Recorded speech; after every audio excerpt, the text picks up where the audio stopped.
अस्सलाम guys, this is Chaudhary Bilal Zulfiqar, educational and business consultant. उम्मीद करता हूं कि आप सब खैरियत से होंगे। आज की हमारी इस वीडियो में हम आपको बताएं किर्गिस्तान बेस्ट है, कज़ाकिस्तान बेस्ट है या चाइना बेस्ट है। क्योंकि बहुत सारे स्टूडेंट्स अभी इस कन्फ्यूजन में हैं कि पीएमसी की जो रूल्स एंड रेगुलेशन है उसके अलावा अच्छी से अच्छी यूनिवर्सिटी के तलाश में है। तो जितने भी स्टूडेंट्स आते हैं सारे वो यही बात कर रहे होते हैं, सर हमें टॉप रैंक यूनिवर्सिटी में एडमिशन लेना है, हमें जो है अपना। पहले तो मैं ये कहूँगा कि जितनी भी यूनिवर्सिटीज़ हैं जो कज़ाकिस्तान में है, चाइना में है, आप अगर उनको चेक करें वो पाकिस्तानी यूनिवर्सिटी से बहुत अच्छी हैं रैंकिंग में। तो पहले तो आप अगर टॉप रैंक की बात करते हैं तो आपका बजट भी टॉप रैंक का होना चाहिए। आप हमेशा जो है, मेरा यही होता है कि जिस तरह वो कहते हैं कि सियाने कहते हैं कि चादर देख के पैर फैलाने चाहिए, उसी तरह जो आपका बजट है आप उसके अंदर देखें कि उसके उस बजट में सबसे बेस्ट यूनिवर्सिटी कौन सी है। मैं तो यही सिंपल एक हर अपना जो है अपना क्लाइंट को, स्टूडेंट्स को, उनके पेरेंट्स को यही एक मशवरा देता होता हूँ कि आप मुझे ये बताएं कि आपका बजट कितना है, आपके बजट में जो सबसे अच्छी यूनिवर्सिटी है वो आपको बताई जाए।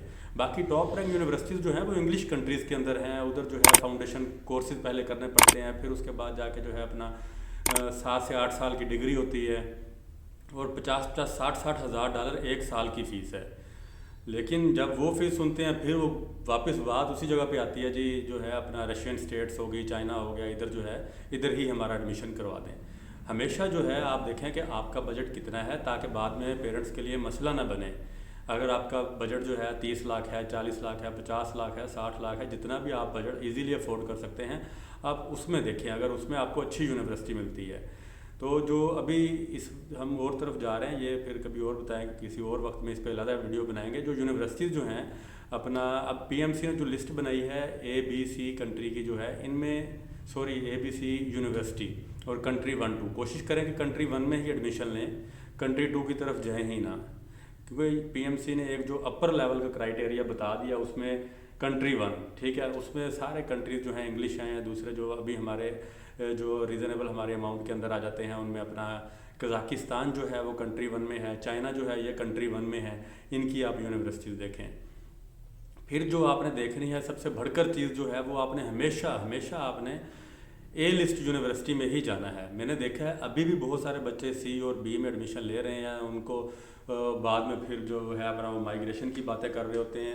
तो वो पहले ही जो अभी जिन बच्चों ने एडमिशन नहीं लिए, जो ये वीडियो देख रहे हैं, आपने हमेशा ए लिस्ट यूनिवर्सिटी में एडमिशन लेना है, वो किसी भी कंट्री में हो।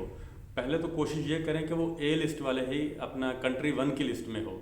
अगर नहीं भी है तो चले फिर जो है आप बी कंट्री में जा सकते हैं 2 लिस्ट वाली में, लेकिन पहले कोशिश आप यही करें कि ए लिस्ट वाली यूनिवर्सिटी और कंट्री 1 में हो, ठीक है। अब इनमें जो यूनिवर्सिटीज़ आती हैं वो कज़ाकिस्तान की हैं, कज़ाकिस्तान के अलावा चाइना की हैं जो अफोर्डेबल प्राइस में हैं।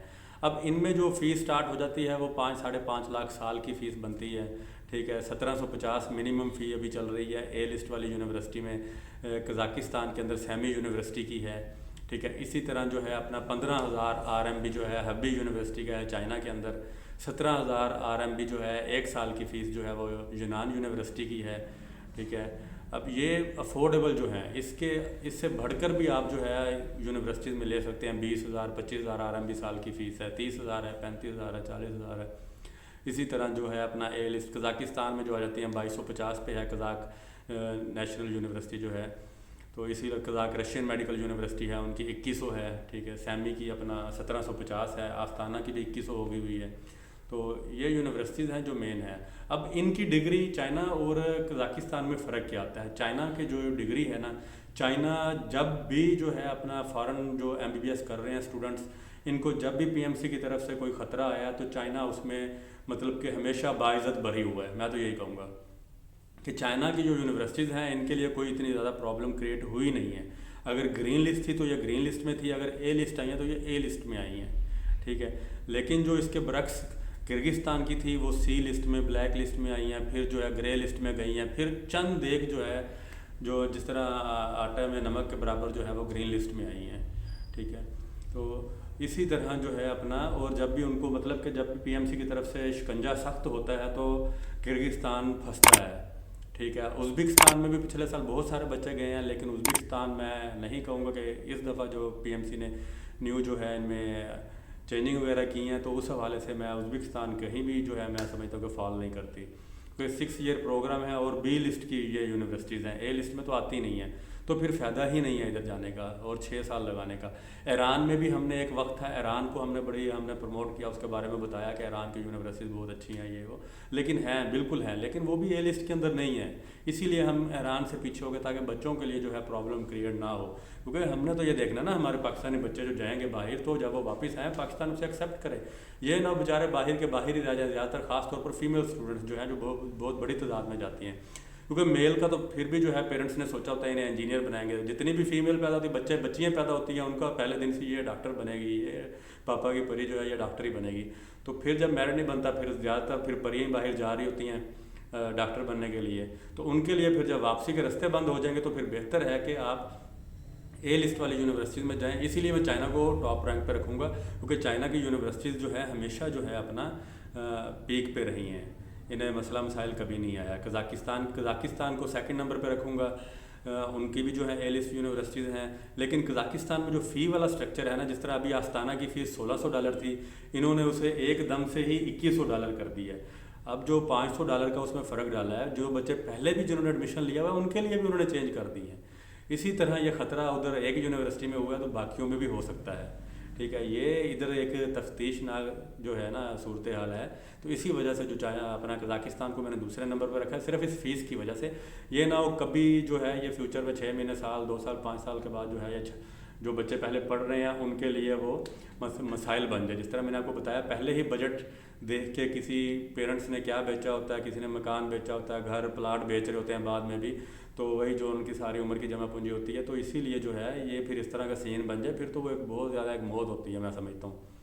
तो पहले ही आप देखेंगे जो यूनिवर्सिटीज़ इस तरह की, मतलब कि उनमें उनकी जो हिस्ट्री है, अब मुझे कैसे पता लगा, ये हिस्ट्री है ना जो मैंने उनकी स्टडी की हुई है, जो हमारे सामने हो रही हैं, अब नए बच्चों को नहीं पता होता। इसीलिए मैं आपको ये अवेयरनेस दे रहा हूँ ताकि आपको इस चीज़ के बारे में पता हो, ताकि आप पहले ही सिक्योर जो है अपना यूनिवर्सिटी में जाएँ, ताकि आपको कल को प्रॉब्लम ना हो।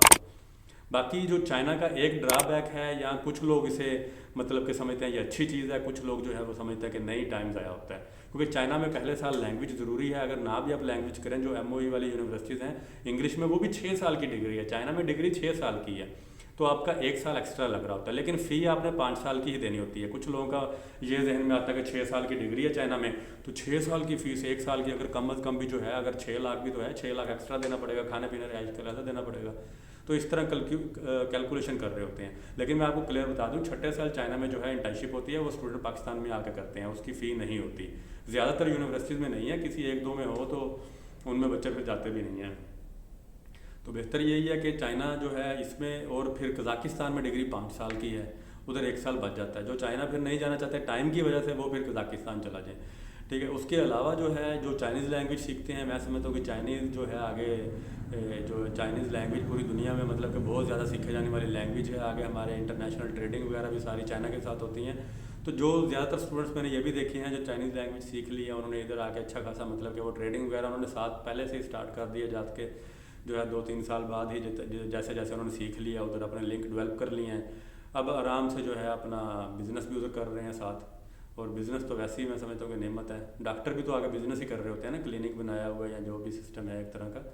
बाकी सॉरी टू से जितने भी हैं ज़्यादातर आगे ये है बिज़नेस ही है। बाकी खिदमत जो है वो तो बंदा वैसे भी कर सकता है लाजमी थोड़ा डॉक्टर बन के, लेकिन डॉक्टर जो पैसे लगा के बनते हैं वो मैं समझता हूँ खिदमत तो नहीं करते। शुरू में बेशक जब कोई क्लाइंट ना आए, आपके पास पेशेंट ना आए, तब बेशक आप कम फीस दे रहे होते हैं, लेकिन बाद में तो सारे कुछ ही हो जाता है।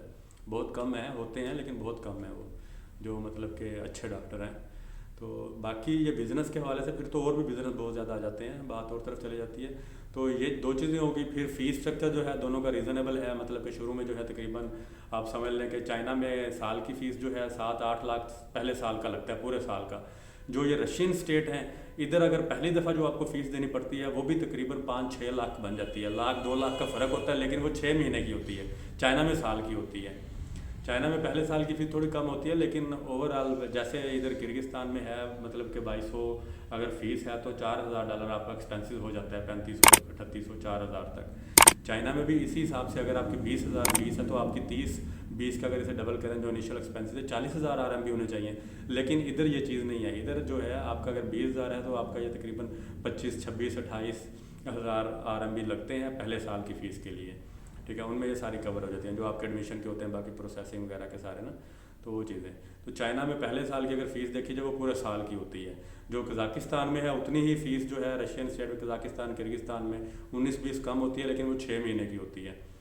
लेकिन फिर भी डिसीजन आपका अपना है। एक चीज़ मैं आपको इधर बताऊंगा कि जो लोग कहते हैं कि मेरा कज़न उधर पढ़ रहा है, मेरी कज़न पढ़ रही है, मेरी सिस्टर पढ़ रही हैं, या मेरे दोस्त पढ़ रहे हैं, सिस्टर वाली तो फिर भी समझ लगती है, बाकी दोस्त पढ़ रहे हैं या हमारे जो जानने वाले पढ़ रहे हैं, इस वजह से हम उधर जाना चाहते हैं, तो ये आप इस तरह फ़ैसला कोई भी ना लें। जब भी आप जिधर भी जाएंगे आपके सारे वो जानने वाले बन जाएंगे, बल्कि आपसे भी लोग रब्ता करेंगे जब आप उधर चले जाएंगे कि हमने भी उधर आना है। तो जिधर भी कोई चला जाता है उधर उनकी कम्युनिटी बन जाती है। आप इस चीज़ को अपने जहन से निकाल दें। जब बाहर गए होते हैं जो पाकिस्तानी स्टूडेंट्स हैं, फीमेल हैं, मेल हैं, जब ये बाहर चले जाते हैं, इधर जो आगे पहले सीनियर्स गए होते हैं वो इनको सपोर्ट करते हैं। इसी तरह जब ये सीनियर बनते हैं तो ये भी जूनियर को सपोर्ट कर रहे होते हैं। ये एक मतलब कि चेन सिस्टम है, वो चलता ही है। उसमें आपके फ्रेंड हो या ना हो, वो सारा सिस्टम एक सेपरेट है। तो इस चीज़ के बेस पे आप फैसला ना करें कि आपके दोस्त गए हुए हैं, आपके रिश्तेदार गए हुए हैं, इसीलिए आप उस यूनिवर्सिटी में जाना चाह रहे हैं। अगर कोई पहले ही सीट, अब बहुत सारे स्टूडेंट BC यूनिवर्सिटी में इसलिए जा रहे हैं कि उनके कुछ जानने वाला है, वो उन्हें कहता है कि भाई आ जाओ इधर, ये अभी A लिस्ट में आ जाएगी। वो खुद बेचारा अपने तौर पर रब्ता कर रहा होता है, मेरी माइग्रेशन करवा दो, और इधर से अपने जानने वालों को भी साथ खींच रहा होता है। इस तरह हरगिज़ ना करें, स्टूडेंट्स भी ख़ास तौर पर। तो ये इसमें थोड़ी सी आपको डिटेल वगैरह बता दी है, वीडियो काफ़ी लेंथी हो गई है। तो आप फैसला आपने खुद ही करना है। आप ये भी देखें, यूनिवर्सिटी की साइट पे जाएं और वीडियो भी देखें। जिधर भी आपको अच्छा लगे आप उस यूनिवर्सिटी में जाएं, जैसे आपको आपके लिए कल को वापस जब आए आपके लिए प्रॉब्लम ना हो। ठीक है अपना। इसके अलावा कोई आपका क्वेश्चन हो आप नीचे कमेंट बॉक्स में हमसे पूछ सकते हैं। उसके अलावा हमें व्हाट्सएप पे भी रब्ता कर सकते हैं और मेल भी कर सकते हैं। अगर आपको ये वीडियो अच्छी लगी है तो हमारी वीडियो को ज़रूर लाइक करें और हमारा चैनल सब्सक्राइब कर दें। ओके, अल्लाह।